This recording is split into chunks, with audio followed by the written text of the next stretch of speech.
Yes, I'm recording. Okay, so then, and I should be able to share my screen from the bottom tab. Yes. Okay, all right, I will do that. All right. Hello. I just wanted to show my face before we get started today. So basically, the gist of this is I know a lot of us are young and we're starting out. And even if you're more advanced in life, it's always good to come back to Kumbaya and say, hey, what am I trying to do with my life? What am I trying to do with my financials? And that's kind of what was on my heart, is something that is kind of dedicated, like that I really care about.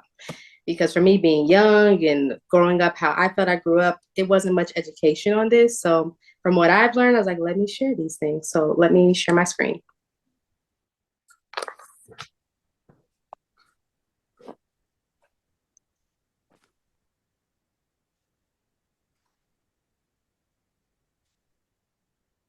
Okay, so let me go to PowerPoint. Let me know if you guys can see the screen. Yes, I can see it. Okay, Yeah, it's we see blue. it. Okay. All right, let me start the slideshow from the start. Okay. So I'm calling this Kingdom Finances. We're going to focus on basically building our wealth, or also taking accountability for our financials in a very rudimentary way. Nothing too advanced, but I think it's important to start here so that you can build the foundation from here.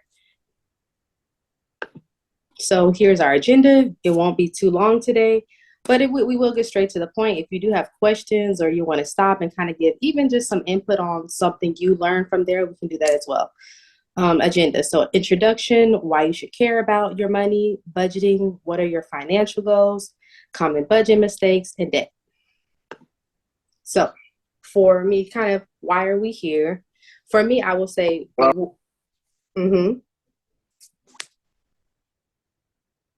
okay. If someone wants to interject, you can. For me, why I'm here, like I said, I came from humble beginnings. I feel like went to school for 4 years. I'm a nurse now. And you make a huge jump from where you are as a college student to now a professional. And I feel like I was missing a lot of things to say, hey, this is how you go about this. And I just wish I had someone who could have kind of just given me, hey, tap you on the shoulder. These are some things you should look out for. What about some of the people in the audience today? What are some questions you might have today, or maybe some obstacles that you faced?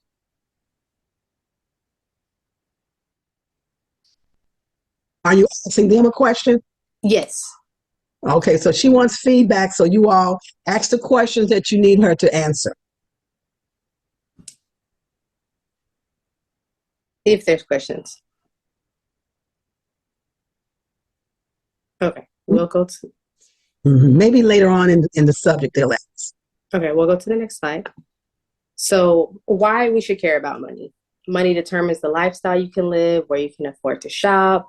I also feel what type of partner you attract, because someone wants to be with someone also of the same caliber or successful or responsible with money. To me, if you want to be successful in life, money is involved. Obviously, money is not the root of everything you're trying to do, but depending on, hey, I want to drive this type of car, I want to eat this type of food, things like that, it really does matter. Mastering money and not letting it be a master to you is the key. So I did a diagram kind of different income levels, and kind of I was going to expound from there. I did this in school and it kind of intrigued me. So by different ethnic groups, I believe most of our audience is Black Americans. I'm a Black American. So as you see from the totem pole, we see the average American, it says 56,000. And then at that time, it said African Americans, 35,000. I believe this was dated maybe from 2010, 2012. And from that, I said, that's very interesting. So here are my notes. I kind of said the same thing. It was from the early 2000s. So based on this, the type of job and the type of income you're going to make, it also depends on what type of job you pick. When we're starting out, our high school years, our young adult, I'll say 20 to 30s, we're probably still trying to figure that out. But we also need to be mindful whether I'm very big on saying pick a trade, because that is little to no debt. and you can really make good money. And good money, I'll say 50,000 and sometimes more.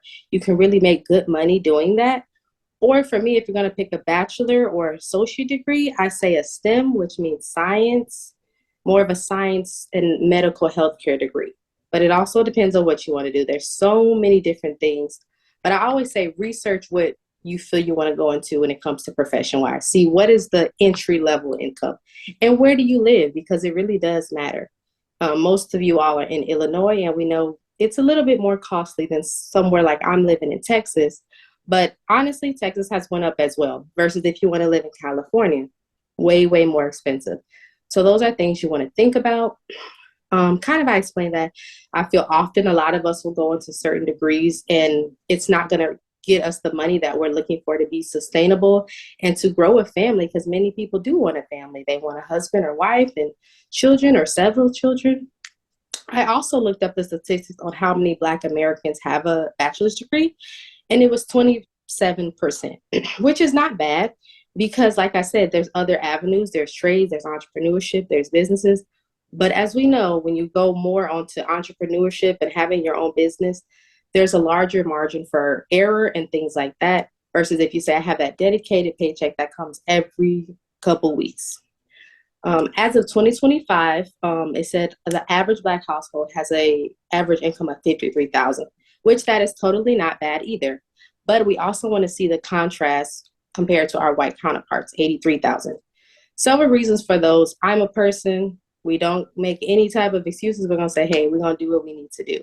Whether that's pick up a part-time, do Uber Eats. That is a one good thing about our society right now. There's so many odd jobs that we can do to help build that income. So just going off of that. Then also you can see the Chicago median family income says 71,000. I said, oh, wow. We're going to go to the next slide. And then, yeah, you guys saw that diagram on the side. So budgeting, what is it and why does it matter? Budgeting is a check and balance process to ensure you can cover all your expenses in an orderly fashion. The goal of the budget is to not be in the negative. You want your budget and your expenses to all match, or to some people say you want your budget and expenses to be exact. You don't want anything to have more because it can get out of pocket. But the point is, as long as you're not in the negative, that's what's important. As long as all of your expenses are accounted for. Without a budget, you cannot stay on target for whatever your goals may be. It is better to be prepared than to not. In the next slide, I'm kind of going to go over the budgeting. I'm going to use an example for it, and I'm going to try to be realistic. Granted, I don't know everyone's budget and if it applies to them, but this is just an example. So I'm going off the yearly Chicago 55,000 for a Black American. I'm also doing, there's different type of budget plans and breakdowns that you can use. I'm going to use a 60-20-20. A breakdown of that means 60% of your income goes to your needs, your base bills, 20% to your savings, and 20% for your wants. So breaking down 55,000 by 12, that's 4,500 a month. I'm going to check my math and make sure I'm on point.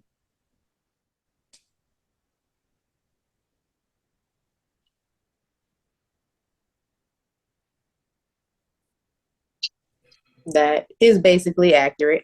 So when you split it, if you do, I don't know if people want the pure breakdown, you can always put that in the calculator, 4,500 times 0.6, that's 60%, that's 2,700 to your needs. So that your needs are supposed to be your needs, your mortgage or rent, utilities, tithing,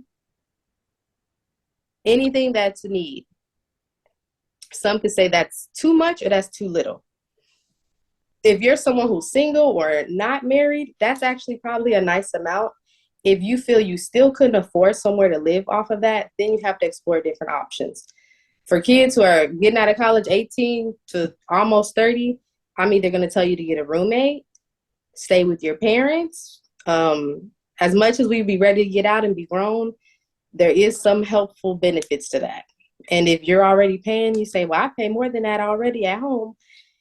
Check and balance and say what makes sense for me. But I don't know how much an average apartment is in Chicago, but I always would say get a same gender roommate, something like that to save money.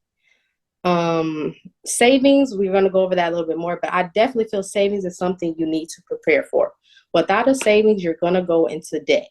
And that's something, especially in this economy, we really don't want to do right now. You want to try to be saving as much money as you can. And then the other 20% in this budget is for your wants. So obviously things that you, clothes, shoes, food. Sometimes I feel like eating out, that's a part of that. It all depends on what you're into. A little bit, I go over a car payment. That's another thing that can eat into your needs budget. I know cars are very expensive right now if you want to do a brand new car. So usually from my research, it's about $700 for a new car, which to me, that's eating into your budget if we're going off the $4,500 a month. An average used car payment is said it was around $500. So that's something you would have to budget for and see if it's worth it, or say, hey, do I need a cash car that's maybe going to cost me $5,000 to $10,000, but I will not have a note. I think here, some people like a visual representation. This is something, this is a template that you can get on anywhere. So I kind of broke it down there. I put rent, electricity, water, gas, trash. These are all the things that it would be if you lived on your own. Food, progressive, if you do have that car insurance, depending on if you have the car note. Because I did put a car payment in there, $525. So let's look at that. The car payment and the progressive, that alone, if you had a cash car, you would have more money for your bottom dollar. I put kind of an estimate of $900 for rent. If you're roommating or splitting, it would probably be more feasible. I'm a girl, so I put girl expenses down. There you can see hair, manicure, pedicure, things like that. On the other side, we'll go over that probably on the next slide about savings, your 401k, your Roth. Those are things that you should always save for. Because if you do not, you're going to be in a bad situation and life can come up on you faster than you think. And kind of at the end, kind of what we said, what was left over, I added up all the expenses, $595. But in the positive, if consistently your budget is in the negative, you're going to have a bank that's in negative amount. They're either going to close your account or you're going to be paying late fees or overdraft fees, which if you already don't have money in there, you don't want to pay them more money. So it's kind of, this is what you would basically need. You're going to sit down. I'm going to go over more, but basically everyone should have an electric bank, whether it's Bank of America, Chase, Wells Fargo, a private bank, a Black owned bank. There's lots of options. But you should be going through your statements every month saying, hey, what did I spend? Get your highlighter out, different highlighter colors. What was my rent? What was my mortgage? Okay, what are all these other transactions? If you're seeing 20 lines for food and eating out and going out, that's a problem, especially if you're in the negative. We're going to go to the next slide. Oh, geez. Okay. Woo. Another aspect. Who I do it for. This is a part of what are your financial goals? Do we want a car? Do you want new car, new clothes? And what is the why to your life? That's important. For me, when I was first going to school and worrying about things like this, I said, I want to live a good life. I want my kids to have things that I didn't have. Or what if you don't have kids? You're like, I just want to live well. I want to be living my best life. I want to be where I need to be. Everybody's why is different. Does anybody have a why for they can say, what are they doing it for? Who are they doing it for?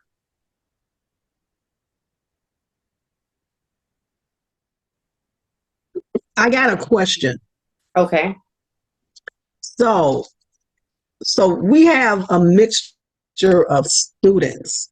We have the young, and a lot of what you're saying is really directed to the young people. But what about the older people that have basically exhausted their 401ks? Then you have people that just realized or woke up that they need to be able to budget and save.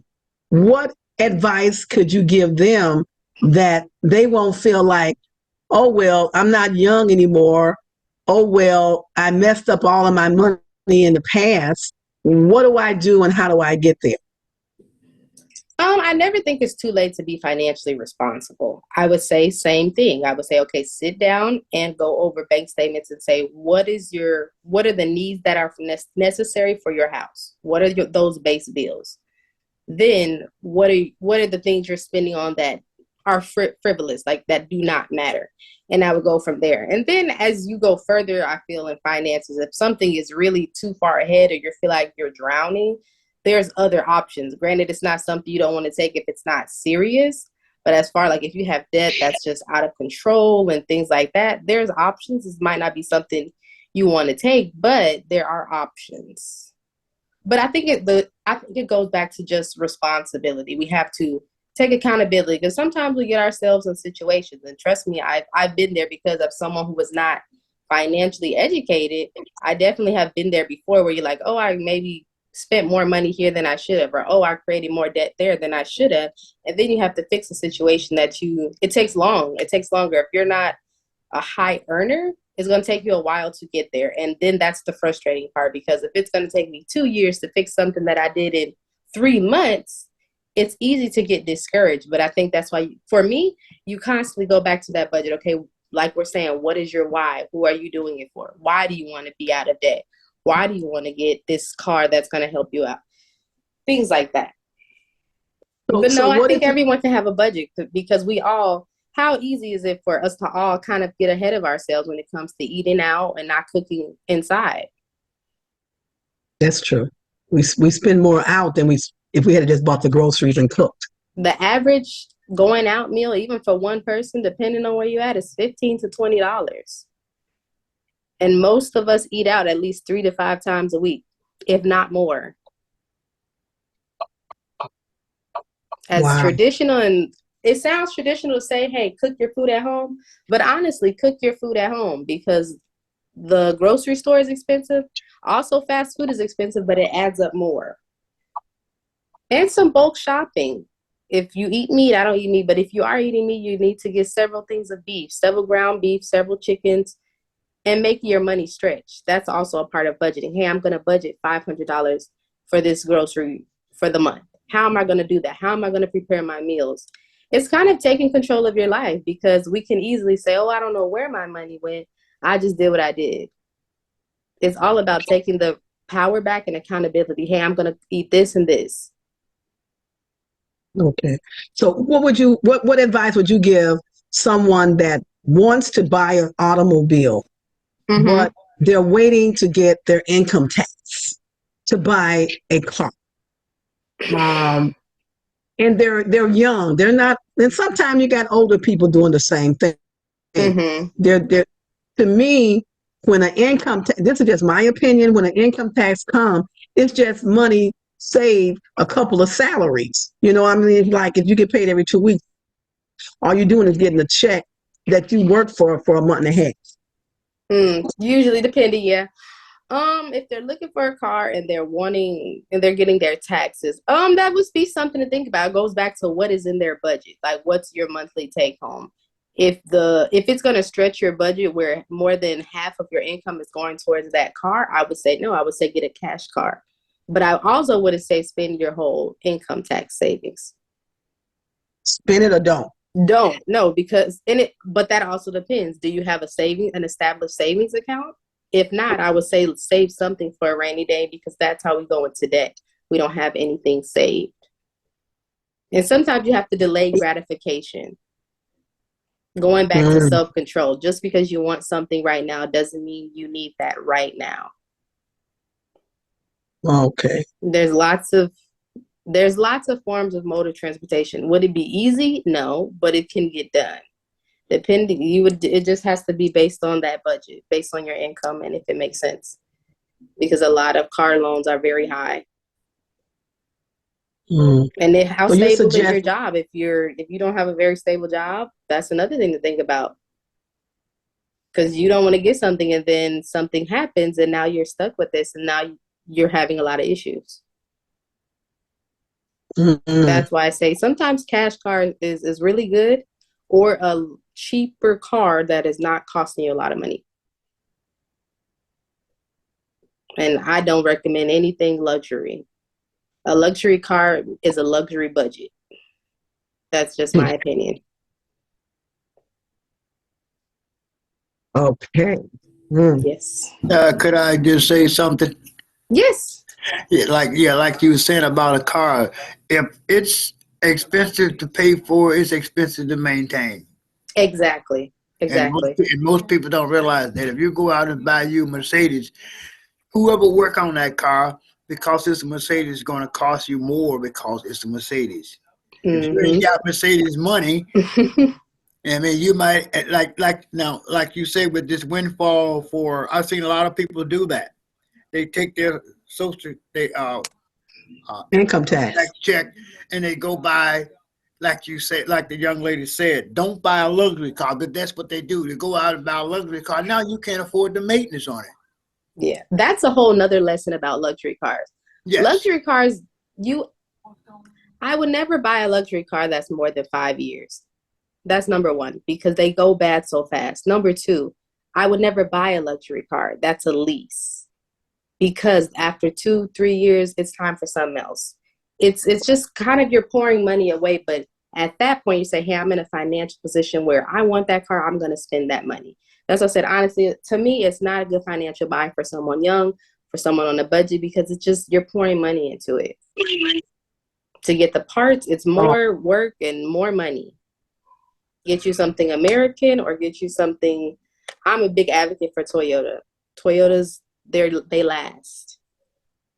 Get you a Chevrolet. Everybody work on a Chevy. Chevy is the most simple car in America. That's why they say it's America's car. It's the most simplest car in America. There you go. That's if you're talking about budgeting. Yes, yes. Now, if you're in a different tax bracket, different income level, there's still levels to a luxury car as well. Exactly. It's all about what you want to spend. Mm-hmm. Yes. Okay. I'm going to go to the next slide. Okay. About retirement. So I'm going to give like the two most common ones. There are different accounts. Most people have a W-2. Is there anyone here who does not do a W-2 job? You need to probably explain that. Say it one more time. Explain it. Tell them, define it. A W-2, basically your job pays you with your W-2 at the end of the year. They give you that versus you getting a 1099 at the end of the year. That means you're self-employed. Okay, so most people that work will get a W-2, and those that are self-employed will get a 1099. Yes. I think unless someone says they're self-employed here. Oh yeah, I used to be self-employed. You get a 1099. Yeah.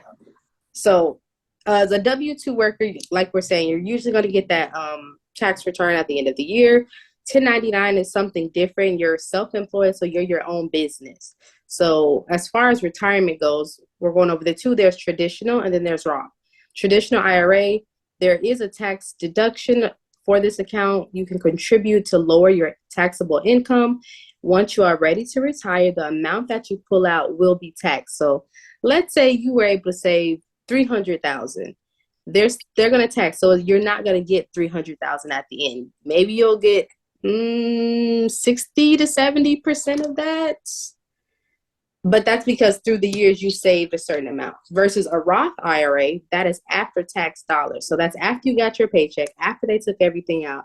Let's say you give them $100 every week or $100 every 2 weeks. If you have $300,000 in that account, that's all your money. My opinion on it is to contribute to both. Many times people will retire and it's not enough to cover their needs. And that goes back to your budget. So you're going to know what your budget is. You're going to say, did I buy a home? If you bought a home, then after 30 years, it should be paid off. So that's something you don't have to worry about besides maintenance and upkeep. So that's also something that is good to say, hey, I owned a home, a car and things like that. But I think for young people, they really do not budget for that retirement. If you are a W-2 where you have an employee who takes care of you, they will even match your money. So some places will match 3% to 6%. So you're getting free money to retire. So you really have to take advantage of those things. For the older people in the audience who have maybe close to getting that money or Social Security as well, they still are on the budget, but they are on what we call a fixed budget now. They put in their time, and so now they're getting a fixed budget. Some people, it's like, I think maybe $1,500, and if you have like a secondary Social Security or retirement account, it goes up from there. It just depends. Also, you can open your own individual retirement account. There's different companies. The most popular one that you would probably hear of is Fidelity. And you can open actually either one, traditional or Roth. But with the traditional, I believe most places are not going to give you a match because they don't owe you anything. They don't have to match you. You're not their employee. But if you are a 1099 worker or self-employed, you can say, hey, I'm going to open up my own retirement and put my own money to the side. So common money mistakes, having no savings, which we were going over that, high interest credit cards. I would say a high interest credit card is anything over 15%. Impulse buying, which we were talking about, the gratification, like, oh, I want a purse, I want a car, I want a new house, I want a new apartment. Those are impulse buys. If you look at your budget and say, hey, this doesn't make sense for me, I need to hold off. Now, unless there's something very crazy going on, you need to hold on. Or you need to say, hey, let me get a roommate. Let me talk to a family member. Let me see how I can lower that amount until I'm ready to make that bigger purchase. Credit score. We didn't fully go over credit scores, but if you have credit cards, if you have a home, if you have a car note, a credit score will come into play and how well you pay your bills. Every 7 years, things renew and fall off. That's a whole different class and situation. But I would say if your credit score is above 650, you're doing well. If it's below that, I would say it's time for you to kind of look into that and see what's going on. There's a lot of different ways for you to take accounts off if something's inaccurate or it's not accurate, things like that. Bargain shopping. That bargain shopping you can do for groceries. So many places price match food, price match certain items or clothes.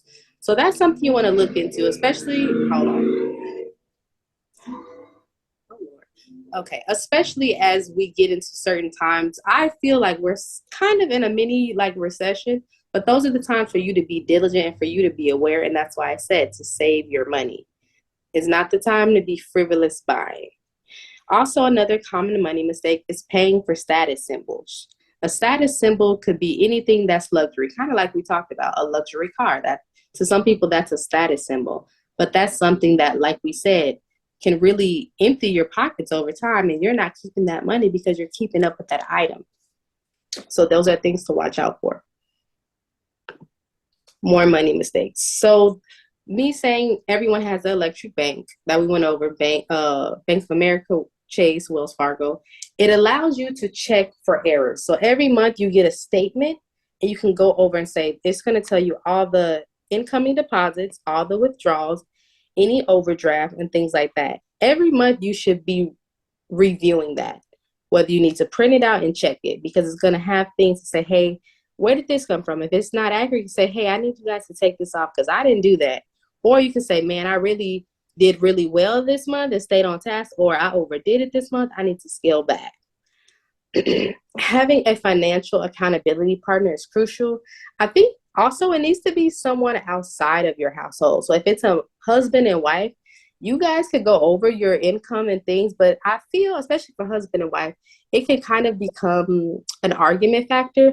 I think a husband and wife needs to have a set balance to say, hey, these are our goals. And if somehow, some way it's rearing off somewhere else, then I would say you need to get a third party involved, someone who's good with finances, or you can always pay someone. Granted, you might not want to do that. You say that might not be in the budget, but someone you can trust who's financially savvy or smart and can look over it for you so you guys don't fight about it.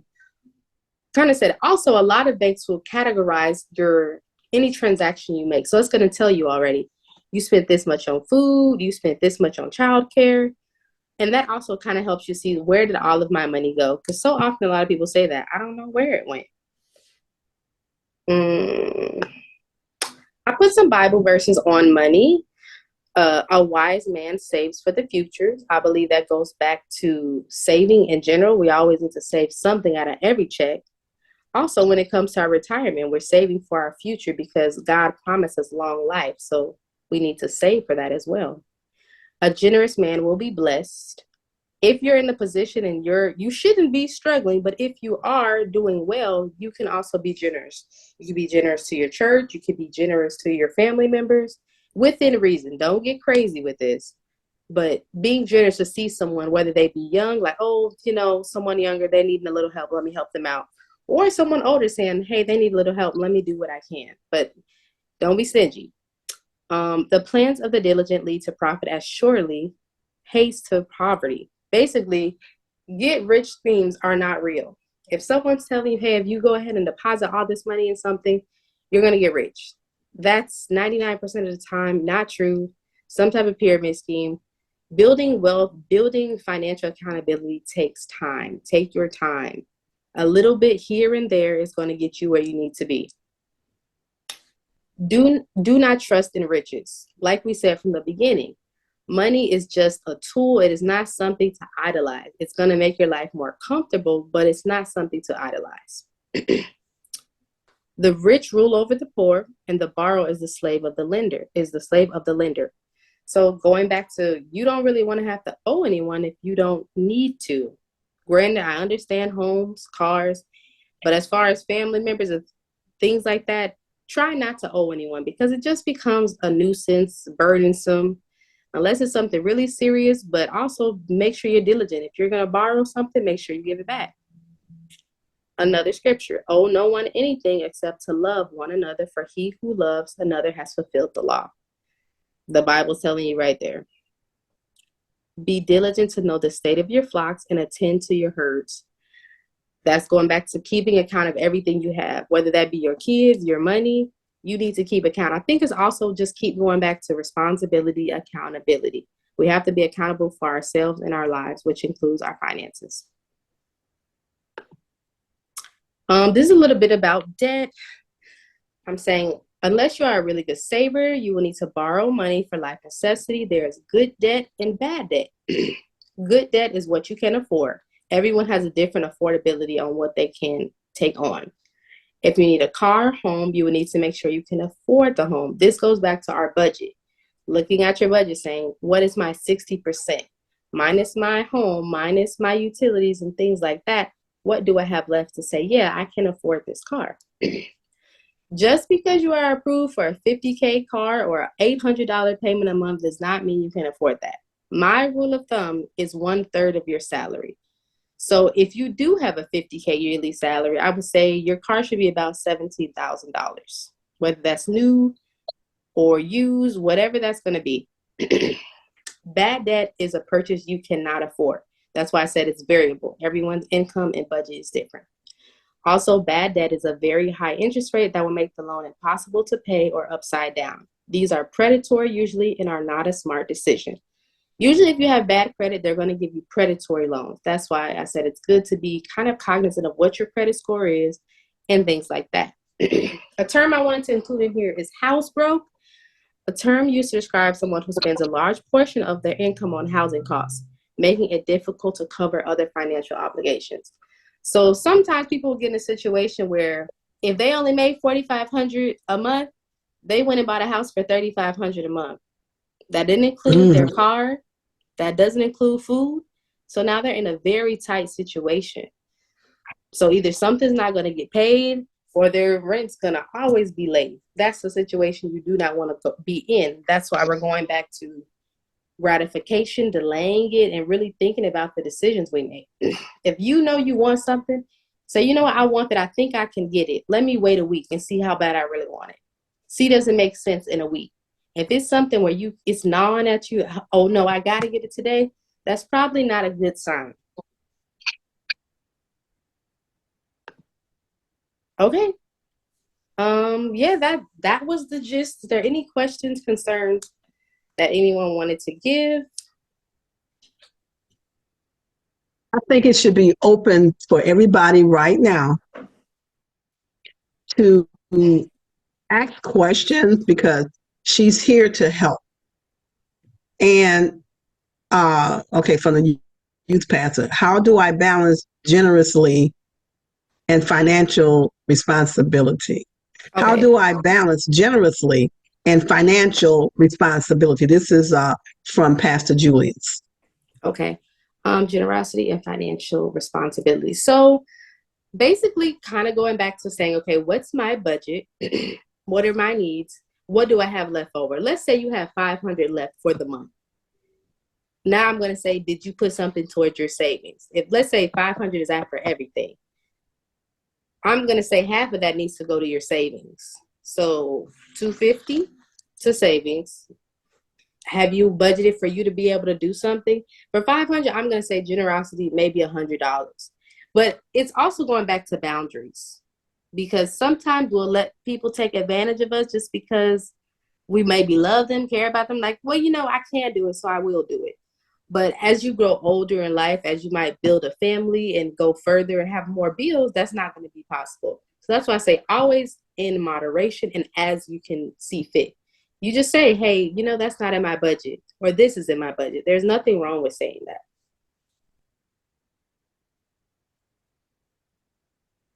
No problem. That's true. She said, thank you. Now, there's another question. What is the medium Chicago income? The median Chicago income is Medium. $71,000 a year. Oh, per person. That's a household. Now that's depending on how you want to do it. It could be either one. They didn't go into specifics or if that was single or per person. But for me, I think that's a household. Do we feel like do people feel like that's realistic? Like, do you feel like getting to that amount is realistic? 70,000. Okay. Anybody else got any questions? Come on, let's ask questions tonight. Let's get some answers to the most important thing in the world, and that is money. How we manage it. What were some of the things that we know that we have experienced that we don't want to do anymore? And how do you discipline yourself from overspending and things of that nature? We need to talk about these and get some answers from what God's perspectives are. It's one thing to go in to be in ministry.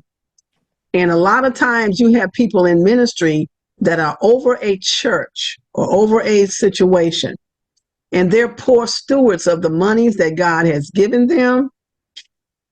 They're poor stewards at their homes.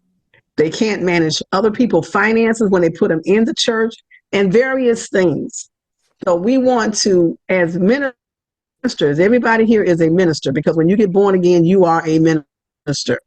So a lot of us that are here, and those that are watching, that are invited, budgeting and listening to what she's saying about budgeting yourself. It's never too late to start budgeting. And this is a great time before you get your income tax. Because for some reason, when people get their income tax yearly, there's like a blind shield that comes over their understanding and what to do with that money. And they end up spending it and forgetting they should have paid something off with it. So we're talking about disciplining God's way and being able to be a good steward of what God has blessed you with. So we need to talk. We need to come up with some questions for her today. I have a question. Yes. I know I missed quite a bit, but I do have a question regarding budgeting. What would you say, or what would you suggest would be the easiest way to track or monitor your money on a daily or monthly basis so you can see what you got coming in and going out? What's the easiest way to do that? I would say your electronic bank statements going into your account, because it already categorizes it and breaks it down. And you can, it's so easy. It's on our phone. We can press it and you can see everything that was done. And that's why I said if there's some transaction on there that wasn't you, because we know sometimes that happens, you can also refute those. Okay. But there are other apps if someone was wanting besides the bank statement that you can link. I know one was Mint. That's another one. Mint was another one that I've used that before. Yeah. I was going to say, sometimes if you go look at your bank statement, that could be kind of tricky, because sometimes they haven't yet updated those pending transactions, that spending that you did that you didn't account for. And it'll show that you have either more or less than you think you have in your account. That is true. I know usually the bank statements, like the actual statements that they can either mail to you or generate online, that's usually from the previous month. Now, you Yep. are correct. Like, if you've given someone your account back number and a routing number, yeah, there will be things that are still pending. And you might think, oh, I have this amount in there. And then you check the next day and it's like 200 gone. Yes, that is accurate. Mhm. Mhm. Okay, But that goes Justice back says, to our budget, saying, hey, these are all the things that are coming out. This is another key. I think you should have several accounts. Like me personally, I have a house bill account, I have a joint account, and I have I call it a usable fund account. So one of my accounts only go to my bills. So like that's only things that's going to come out of there. And then my usable funds, I know, hey, I can use that money. And it kind of helps with the confusion, because if you do only have one account, I can see you getting very confused. mm. So it's good to have more than one bank account. Yes, with the same bank. They shouldn't charge you anything to open up another account. If they do, it should be minimal, like maybe $10 to $20. Yeah, I have two accounts and I do the same thing. My Social Security go into one account. Mm-hmm. All my bills, only thing come out of that account is my bills. Then I got a BMO account that I put money in that I spend for gas and stuff that I been on. Mm-hmm. Okay. So that And what about your savings account? Have you utilized that or not yet? The savings account is at the BMO, and I do the same thing. Every time I get cash, I take 10% and put in my savings. 10% of everything I earn, I put in my savings. That's good. That's good. that's good. Then So I put 10% to tithe and 10% to savings, and then I take, like I say, then the rest I put, and sometimes I put more in my savings. If I have more, I put more. Yeah, exactly. Kind of going back to the person's question about generosity and financial responsibility. You always have to make sure you and your household is good. So, yeah, if you have more extra money, then yes, you should put more towards your savings account. so Uh, basically what you're saying is that when you get paid, you pay your tithes, you pay yourself, and you have an account for your bills. Is that what you're saying? Because a lot of times that savings account is paying yourself. And a lot of people may not, I don't know how many people on this platform has a savings account. I don't believe your savings account is a part of paying yourself. I mean, it is a part of paying yourself in the future, but no, your usable fund is going to be paying yourself, because Okay. paying yourself is you saying, hey, I'm going to do what I want to do with this money, whether it be going out to eat or whatever. Savings Okay. is a totally separate account. Okay. Savings is for the future, and the usable account is for whatever I want to do right now. Then I have Yes. an account where I pay all of my bills out of. Yes. Savings is for a rainy day. That means usually someone's going to tell you a savings account needs to be 3 to 6 months of your monthly bills. So based on our trajectory of what we used, we said 4,500 was the average monthly. So 4,500 times 3 is 13,000 in your savings account. Whoa. That would mean if anything came up, hey, my tires went bad, something with my car, or a pipe burst in my house, not your apartment, because your apartment won't fix that. You should have something to recover. If you do not, that's usually when the credit card comes into play, but then that's when it makes it really hard to pay it back. And then now you have to pay that back with interest. Mm. And if you have a predatory credit card where your interest rate is 30%, you're paying that plus almost more than half. Okay, I got a question about people that are going to get married. You got young couples here. What would be your financial advice to uh, a couple that's about to get married? Financially, what would you say they should be looking forward to do? And how should you enter into that relationship? Well, the Bible says equally yoked. I'm going to start there. So are you and your partner both on the same accord when it comes to this is how much I want to save monthly? This is how much I want to spend, even for this is where I want to live. This is how much that costs. Are you on the same accord with me? Because if not, it's going to be constant arguments. So, well, I didn't even want to pay for that because that's too expensive. You wanted that, so I'm not going to pay for that. You have to be on one accord. But I feel like that's a part of premarital counseling. Okay, that goes into counsel. And before you marry anyone, you both should share each other's credit score to say, let me see your credit score, let me see yours, because there's a lot of lying that goes on, and let's just be transparent and put everything on the table. Honestly, because someone could say whatever, but it's like, hey, let's put the pen to paper. A credit score is just a credit score. You can just pull it up. You don't have to go into detail about your business, because once you get married, in most states, your stuff becomes my stuff. I don't know if I want to deal with $100,000 worth of whatever you have going on. Whoa. It's important. I'm sorry, that's the question I was going to ask. Mm-hmm. Like I say, okay, let's say if two people was getting married and one owed taxes. Mm-hmm. So and so how would and so what would be your advice? So when you say two people get married, you mean federal taxes, right? Yeah, like in other words, the old back taxes. About getting married. Okay, that is a more complicated situation. But so usually, if you're getting married separately, well, let's start here. First of all, I would ask them, how much do you owe in back taxes? That's number one. You need to know if it's something reasonable. Is it under 10,000? Is it under 20,000? That might be something we can tackle. If someone owing this much back, I'm going to assume they're kind of a mid-level to high-level earner, which means it shouldn't be that much for you to pay this back. And it's also dependent upon the person. Do you want to deal with someone who has that going on? Do you want to marry that person right now? You could say, you know what, I want to hold off. Let's give it a year. Because as we know, once you come together, their stuff becomes your stuff.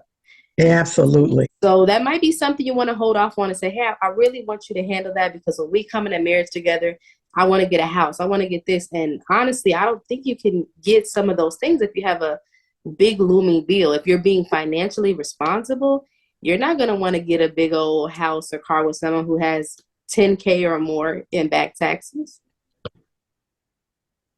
As much as you love them. Gotta wait. Yeah, all right. Well, if you don't mind, I got another question. Okay. What if somebody wanted to get married and they owe back child support? Child support. Kind of the same thing. You can't really get into the whys, because obviously it is what it is now. But that's definitely something that does affect a joint household, because when you file taxes, if they do owe something back, it's going to get taken automatically, unless you do married filing separately. But that would be a bigger question. There's so many things we could go on. But no, you can do married filing separate and say, well, they're not going to take my taxes, but they'll take yours. But it's going back to that financial responsibility. Okay, why are we in this situation? What can you do to fix it? And I mean, let's be honest, that's a red flag for anyone in a marriage or relationship. When you assume someone's getting married, it's because they're at a point in their life that they're ready for that responsibility. If you still have things, loose ends, untied ends, you're not ready for a relationship. All right. Thank you. Mm-hmm. Thank you. Anybody else got any questions? I saw Justice in the chat. She said, it's good to write it down, correct? Yes, it's good to have first, that's kind of like you having an idea to say, hey, these are all the expenses I have. And then I think it's good to also go back to your statements to see if there was anything that didn't correlate, or maybe you missed something. Say, oh, I forgot to write down that bill. That could be like a gym membership. Oh, I forgot to put that in my monthly bills. Or, oh, I went and did something with my nails. Like, that's a monthly recurrent. I forgot to add that in my budget. So just being accurate. But that's why I think it's good to have both and to review them monthly. I got another question. Mm-hmm. Okay, now let's say that if you're getting married, you look at each other's finances and you got no debt, but you both have separate savings account or bank accounts. How would you handle that? How would you handle that? So you're saying based on, should they bring those savings accounts together? Yes, like I said, we know about it, right? And we have no debt, but just since like you said, since we're joined together, should we make a decision to add those as one, or should we keep them separately? See, and I also think that's another personal decision that you and that person would make. There's pros and cons to that situation. The pros to that is you have a bigger savings account. You have no debt, so that's really wonderful. That means you and that person would be saying, hey, anything that comes our way, whether it's your bill or my bill, we're going to tackle it together. It can also have a con because what if it doesn't work out, the relationship, and now you have money intermingled and you say, well, I don't know what was yours anymore and I don't know what was mine. But you're saying if they're married, I do feel everyone should kind of have something put to the side for a rainy day as a person, because at the end of the day, you're still a person. You're a singular person. You're going to stand before God singular, not with your partner. You should always have something to the side. You should still have a joint savings as a couple. But you're saying, I agree. Okay. All right. Mm-hmm. Thank you. You know, and I'm going to say this real quickly. That particular is loaded. It's a loaded question. Yes. Because that question would be pertaining to marriage counseling, because you would get into deeper index on that, and then you would end up finding the actual personalities of the people that you're talking or counseling, because there may be some selfish innuendos in there. There may be some areas where you're not trusting that person. You know, there may be some things that you're bringing in, some baggages or some luggage that you're bringing into a marriage that may not be, talked about. So that would go into marriage counseling. Those are some good questions, and those are some things that we'll tackle with the next time we do the marriage counseling situation. But as an individual, what she's saying is prepare, save, don't overspend, control your wants, and focus on what's really needed. A lot of times we overspend because it's what we want. I'm guilty of that. And I've changed my lifestyle, believe it or not. I see a question in the late. comments that says, how does sowing and reaping work in God's financial system? So you mean sowing and reaping like your tithes and offering, or do you also mean your time and things like that? Or do you mean strictly just for your finances, tithing? That was Pastor Julius. Yes. Type it in because his mic is not he said working. yes. So as far as tithing, yes, God's going to bless you in abundance. You're going to get a return on your investment. And I also think because you're showing discipline, I just feel it goes back to the discipline. You're being disciplined, giving God what's owed back to him.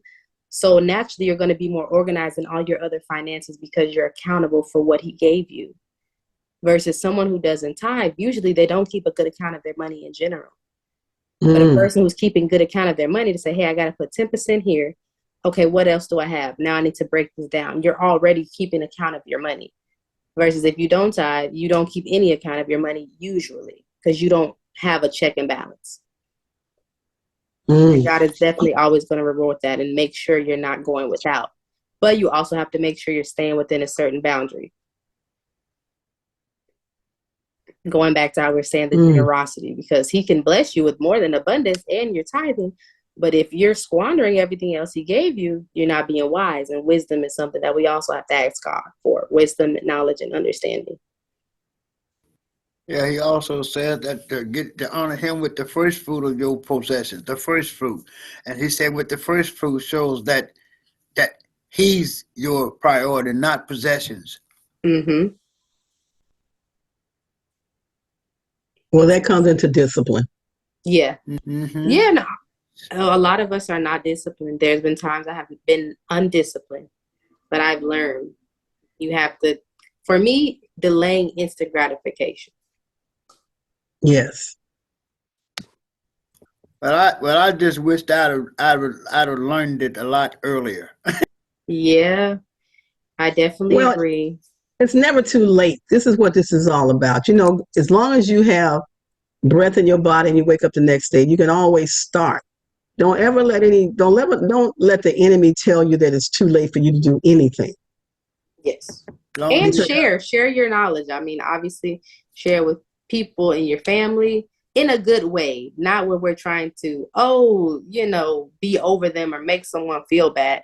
Just say, hey, this is what I experienced, just giving you a heads up, because that's how we learn and grow.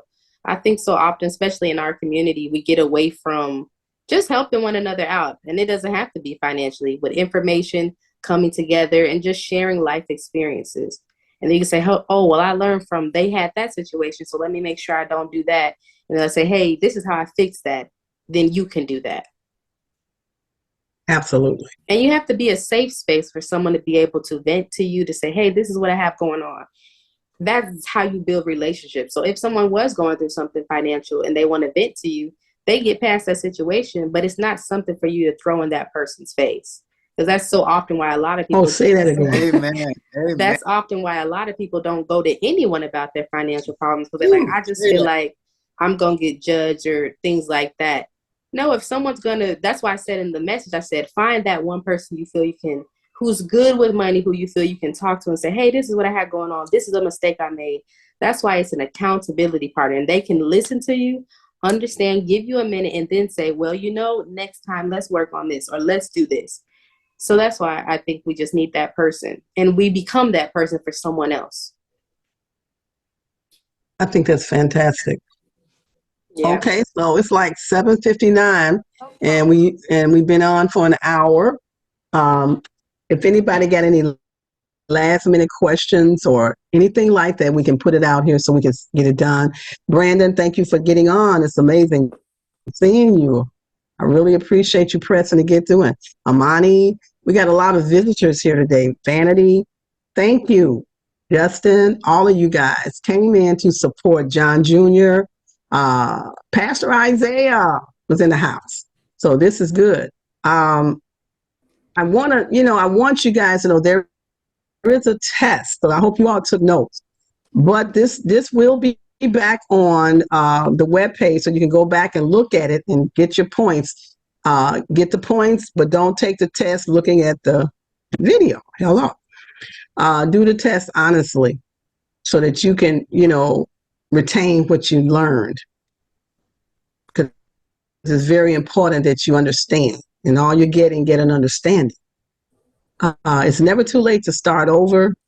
You can always fix the situation through God.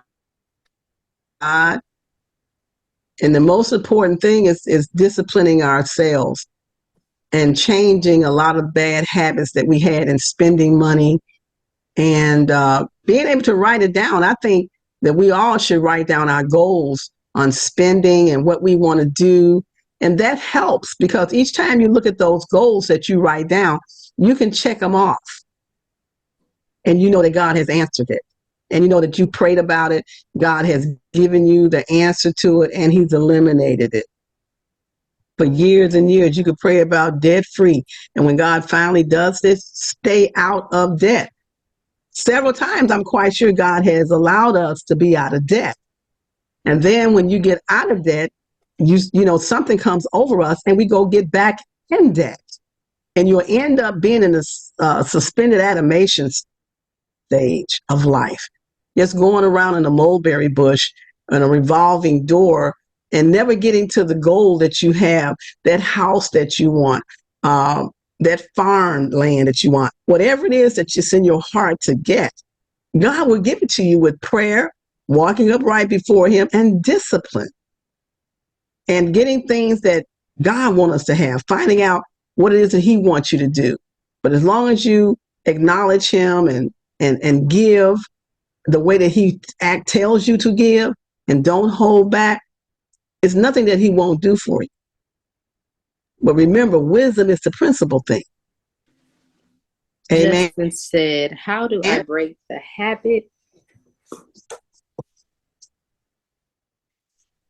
How do you break the habit? That's a question. Yes, Justin asked, how do I break the habit of fast food? Because I literally just left McDonald's. But I think he meant specifically for someone going to college or living on their own and can't cook. I'm going to question why you cannot cook. But that's just my own in my head. But there's lots of options like meal prepping. You don't have to have cooked food for breakfast. You can have granola, yogurt, You could pre-cook you some maybe sausages and put them all in a container. You should have a mini fridge. Lunch, you would probably pre-cook most of your food. Pre-cook you some chicken cutlets, whatever you like on the side, whether that's white rice, some vegetables, and you just make enough of that for 5 days. And then whatever you want your dinner to be, meal prep. That's what I do, or try to do. I meal prep if I can. But if you do not, it's gonna cost you money. And I've done that too, where I look at my thing and said I spent $200 for the week for food, eating out. Why did I do that? Mm. You can do like a lot of college people. You can live off of Roman noodles. I don't suggest that as a person in health. Do not do it. Mm-hmm. No, now you're talking to the health person right here. I'm gonna say don't do that. You got to get. Your stomach That's too much salt. It is a lot of salt. I mean, I understand. Yeah, but I was untold try that to meal prep as much as you can. Meal prep. Yeah. I have a suggestion. Mm-hmm. We were talking about meeting your goals and discipline and everything. I would say I would want to challenge everyone here to try to save some money in your savings account or even in a jar. I was thinking a few years back when our nonprofit started, we were teaching this women's shelter how to save some money, and they were fussing, I don't even have any money to save. And I said, okay, you go to the store, you buy what you want, you get some change, right? Take that change and put it in a jar. And every time you come back from the store, whatever change you have, put it in a jar and don't touch it. 2 weeks later, we came back to the class, and they would, look at what I said.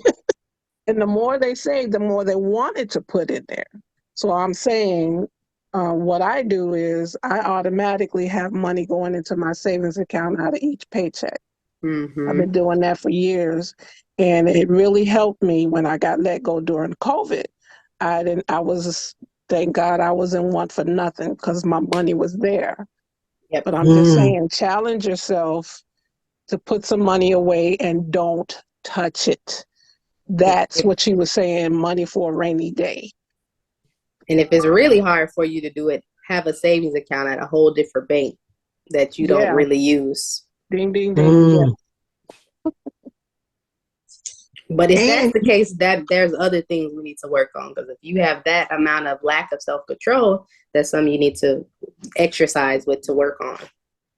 But with those bank accounts, when you put into your savings, you can have your person to block it to where you can't take nothing out, or certain, like a CD. Certain accounts you can't take out at a certain point. That's rare. That takes a person with a lot of self-control. A lot of people would not do that. Well, that's true too, but it's something to think about if you have a problem saving.